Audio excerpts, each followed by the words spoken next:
കണ്ണൂരിൽ ബസ് കണ്ടക്ടർക്ക് മർദ്ദനം. ഗൂഗിൾ പേ ഇല്ല എന്ന് പറഞ്ഞതിന് ബസ് കണ്ടക്ടറെ മർദ്ദിക്കുകയായിരുന്നു. മൂക്കിന് പരിക്കേറ്റ് രാഘവൻ ആശുപത്രിയിൽ ചികിത്സ തേടിയിട്ടുണ്ട്. അർജുൻ കല്യാട് വിവരങ്ങൾ നൽകും. അർജുൻ, ഇത് എപ്പോൾ സംഭവിച്ചതാണ്? ആരാണ് മർദ്ദിച്ചത്? ഇയാളെ പോലീസ് പിടികൂടിയോ?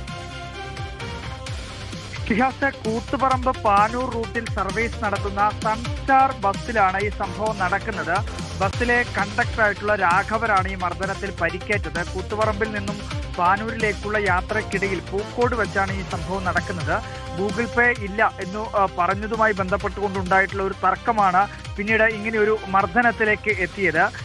വൈദ്യർ പീടികയിൽ തട്ടിൽപ്പാറ ഹൗസിൽ രമേശ് ബസ്സിൽ ഗൂഗിൾ പേ നൽകുന്നതുമായി ബന്ധപ്പെട്ടുകൊണ്ട് കണ്ടക്ടറോട് കാര്യങ്ങൾ ചോദിച്ചു. പക്ഷേ ഗൂഗിൾ പേ ബസ്സിൽ സ്വീകരിക്കില്ല എന്നുള്ള കാര്യം ഈ ബസ്സിലെ കണ്ടക്ടറായിട്ടുള്ള രാഘവൻ ഈ പറയുന്ന വ്യക്തിയോട് അറിയിക്കുകയായിരുന്നു. അതിനുശേഷമാണ് ഈ രാഘവന്റെ നേരെ ഈ രമേശ് ആക്രമണം നടത്തിയത്.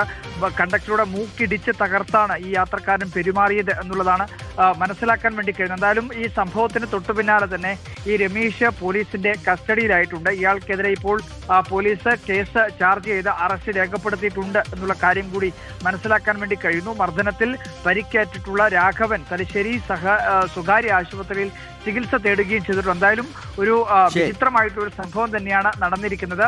പാനൂർ സ്വദേശിയാണ് ഇപ്പോൾ പോലീസിന്റെ കസ്റ്റഡിയിലായിരിക്കുന്ന ഈ രമേശ് എന്ന് പറയുന്ന വ്യക്തി. ശരി, അർജുൻ കല്യാട്.